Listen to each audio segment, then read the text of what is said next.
Hi friends, మరొక కథతో మీ ముందుకు రాబోతున్నాను. ప్లీజ్ నాకు కొంచెం సపోర్ట్ చేసి లైక్ చేయండి. నా పేరు సునీల్. మా ఊరు విజయవాడ దగ్గర ఒక చిన్న గ్రామంలో నేను మా ఫ్రెండ్స్తో కలిసి ఫోటోగ్రాఫ్ ప్రాజెక్ట్ కోసం అర్ధరాత్రి నాడివాడి బంగ్లాకు వెళ్ళాం. ఆ బంగ్లా ఎప్పటి నుంచో వదిలేసి ఉంది. ఇదొక బూత్ బంగ్లా అని ఊర్లో అందరూ చెప్పుకునేవాళ్ళు. ఇంట్లోకి అడుగు పెట్టగానే గాలి గట్టిగా వీచింది. టైం నైట్ 12 గంటలు. సౌండ్ మోగింది. నా ఫ్రెండ్ సునీల్ కెమెరాతో ఆన్ చేసి గదిలోకి వెళ్ళి ఫోటో తీయగానే ఓ గదిలో అతని వెనకాల ఎవరో ఉన్నట్లు అనిపించింది. కానీ సునీల్ వెనక్కి తిరిగి చూసేసరికి ఎవరూ కనిపించలేదు. అయితే కెమెరా స్క్రీన్లో ఒకసారిగా ఓ చెయ్యి ప్రత్యేకమైంది. అది గోడ మధ్య నుండి బయటకు వచ్చినట్లు కనిపిస్తుంది. చుట్టూ ఎవరూ లేకపోయినా ఆ అరచేయి వణికించేలా ఉంది. సునీల్ భయంతో వెనక్కి వెళ్ళిపోవడానికి ప్రయత్నించాడు. కానీ తలుపులు మూసుకుపోయాయి. ఫ్రెండ్స్ ఎక్కడున్నారో అర్థం కావడం లేదు. గదిలో మెల్లగా చీకటిగా అయిపోతుండగా ఒక్కసారిగా కళ్ళ ముందు ఓ ముసలమ్మ రూపం కనిపించింది. "నువ్వు ఎక్కడికి ఎందుకు వచ్చావు?" ఆమె చల్లని స్వరంతో అడిగింది. సునీల్ భయపడి, "క్షమించండి, మేము కేవలం ఫోటో తీయడానికి వచ్చాం" అన్నాడు. ఆ దెయ్యం కొంచెం నవ్వి, "ఆహాహా, మీరు వెళ్ళిపోవచ్చు, కానీ మీతో తీసిన ఒక ఫోటోని నాకు ఇచ్చిపోవాలి" అనింది. సునీల్ వెంటనే తన కెమెరా తెరిచి ఫోటోలు చూసేసాగాడు. కానీ అక్కడ ఆశ్చర్యకరమైన విషయం కనిపించింది. తన ఫ్రెండ్స్ ఎవరికీ ముఖాలు లేవు. ఆ ఫోటోలో ఖాళీ చేతులు మాత్రమే కనిపిస్తున్నాయి. నా ఫ్రెండ్ సునీల్ భయంతో అక్కడ నుండి పారిపోయాడు. ఎదురుగా మేమందరం ఉన్నాం. "అరే, ఏమైందిరా, ఇంత ఫాస్ట్గా పరిగెడుతున్నావు? ఏమైంది?" "అరే అరే అక్కడ ఒక ముసలమ్మని చూశానురా.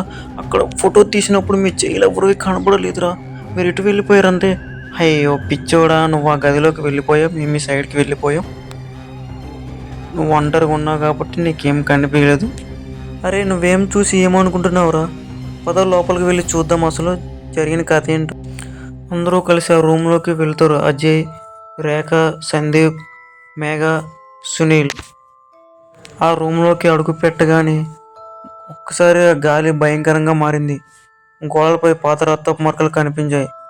లోపల అడుగు పెట్టిన వెంటనే తలుపు గట్టిగా మూసుకుంది. "అరే అరే ఇది నిజంగా భూత్ బంగ్లాగా అనిపిస్తుంది" అప్పుడు రేఖ భయంతో చెప్పింది. అయితే అజయ్ మాత్రం ధైర్యంగా, "ఏం లేదు, భయం అనేది మన ఊహ మాత్రం" అంటూ ముందుకు నడిచాడు. స్నేహితులంతా కేరింత కొడుతూ ముందుకు వెళ్తున్నారు. ఒక గది నుంచి ఒక చిన్నపిల్ల నవ్వులు వినిపించాయి. ఆ శబ్దం వినగానే అందరూ భయంతో రక్తం గడ్డకట్టినంత పని అయింది. "ఇక్కడ ఎవరు ఉన్నారా?" అని సందీప్ చుట్టూ తిరిగి చూశాడు. అయితే ఎదుట గోడ మీద ఒక్కసారిగా రక్తం రాసిన "మేము ఆకలితో ఉన్నాం" అనే పదం కనిపించింది. వినిత కింద పడిపోయింది. అతని గొంతు బిగించి, "నన్ను కాపాడండి" అనే కేకలు వేసేసాగాడు. ఒక్కసారిగా అందరూ భయంతో అతన్ని పట్టుకునే లోపల చీకటి నుంచి ఒక చిన్న పిల్ల చేతుల లోపల నుండి లాగేశాయి. భయంతో మిగతా నలుగురు బయటికి పరుగులు తీశారు. అయితే తలుపులు ఎక్కడా కనిపించలేదు. అన్ని తలుపులు మూసుకుపోయాయి. అప్పుడు ఓ ముసల మాంత్రికుడు అక్కడ ప్రత్యేకమయ్యాడు. "మీరు తప్పు చేశారు.